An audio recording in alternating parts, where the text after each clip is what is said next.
আপনি বীজ কিনেছেন কিন্তু বীজ জার্মিনেশন হচ্ছে না, বীজের থেকে চারা বের হচ্ছে না, বা বীজ কেনেন কিন্তু বীজ থেকে চারা তৈরি করতে পারেন না, তাহলে আজকে ভিডিওটা আপনার জন্য। 7টি কারণে সাধারণত বীজ জার্মিনেশন হয় না বা বীজ থেকে চারা উৎপাদন হয় না। এই টপিকগুলো নিয়ে আজকে ভিডিওতে আমি আলোচনা করব। আপনি যদি আমাদের চ্যানেলে নতুন হয়ে থাকেন তাহলে অবশ্যই আমাদের চ্যানেলটি সাবস্ক্রাইব করবেন। কি কি কারণে সাধারণত একটি বীজ জার্মিনেশন হয় না? দেখেন, একটা বীজের ভিতরে একটা জীবন থাকে। জীবন বের হতে হলে তার জন্য পর্যাপ্ত পরিবেশ থাকা লাগে, তাহলেই বীজ থেকে সেই জীবনটা বের হয়ে আপনাকে ফুল দেবে, ফলন দেবে, সবকিছু দেবে। একটি বীজ কেনার ক্ষেত্রে কিছু জিনিস লক্ষ্য রাখতে হয়, সেই জিনিসগুলো আমি আমার আগের ভিডিওতে জানিয়েছি। আজকের ভিডিওতে বলবো কেন বীজ জার্মিনেশন হয় না। সর্বপ্রথম আমাদের কৃষক এবং ছাদ বাগানীরা যে ভুলটা করে সেটি হচ্ছে অতিরিক্ত মাটির ভিতরে বীজগুলোকে বসিয়ে দেয়। সাধারণত 2 থেকে 3 ইঞ্চি মাটির ভিতরে বীজ বসানো সবচাইতে পারফেক্ট। তার সাথে যদি বেশি মাটির ভিতরে আপনি বসান সেক্ষেত্রে কিন্তু অনেক সময় বীজ জার্মিনেশন হয় না বা জার্মিনেশন হতে সময় লাগে। এটি হচ্ছে প্রথম কারণ। দ্বিতীয় কারণ হচ্ছে মাটির কোয়ালিটি ভালো না থাকা। অনেক সময় মাটি ভালো না হওয়ার কারণেও বীজ জার্মিনেশন হয় না। এই কারণটা যদিও একটু তুলনামূলক কম হয়, কারণ যে কোনো বীজ মাটি যেমনই হোক না কেন টুকটাক জার্মিনেশন হয়, সমস্যা হয় না। তারপরেও অনেক ক্ষেত্রে দেখা যায় মাটির জন্য জার্মিনেশন ব্যাহত হয় বা জার্মিনেশন হয় না। তৃতীয় ব্যাপার হচ্ছে অতিরিক্ত পানি দেওয়ার কারণে অনেক সময় জার্মিনেশন হয় না।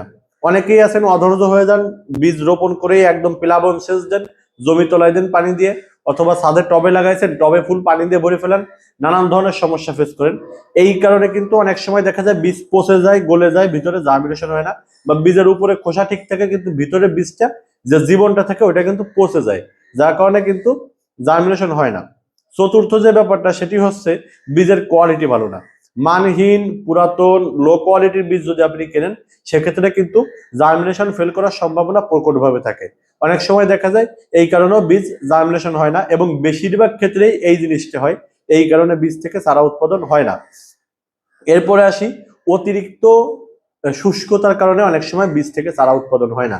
যেমন ধরেন আপনি ছাদে অথবা টবে অথবা এমন জায়গায় বীজ লাগাইছেন যেখানে মাটিতে কোনো আর্দ্রতা নেই, মাটিতে কোনো রস নেই, পানি নেই, আপনি পানি দিচ্ছেন না, প্রচন্ড রোদ্দুর, যার ফলে কিন্তু ওই বীজটা জার্মিনেশন হওয়ার জন্য যে উপযুক্ত পরিবেশ সেটি পাচ্ছে না এবং জার্মিনেশন হতে পারতেছে না।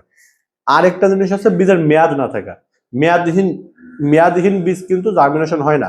অনেকেই বীজ কেনেন, ভালো কোম্পানি বীজ কিনছেন, সব ঠিক আছে ভাই, বীজ থেকে একটা ছাড়াও তৈরি হয় নাই। বুঝতে হবে আপনার বীজের মেয়াদ নেই। আর ষষ্ঠ যে ব্যাপারটা আমি বলবো সেটি হচ্ছে আবহাওয়া অনুকূলে না থাকা। আপনি গরমের মৌসুমে যদি শীতের সবজি লাগান জার্মিনেশন হওয়ার সম্ভাবনা খুবই কম থাকবে। শীতের মৌসুমে যদি আপনি গরমের সবজি লাগান তাও জার্মিনেশন হওয়ার সম্ভাবনা খুবই কম থাকবে। বাংলাদেশ 6 ঋতুর দেশ, 2 মাস অন্তর অন্তর ঋতু চেঞ্জ হয়। গ্রীষ্ম, বর্ষা, শরৎ, হেমন্ত, শীত, বসন্ত, বিভিন্ন সময় বিভিন্ন বীজ ভালো জন্মায়।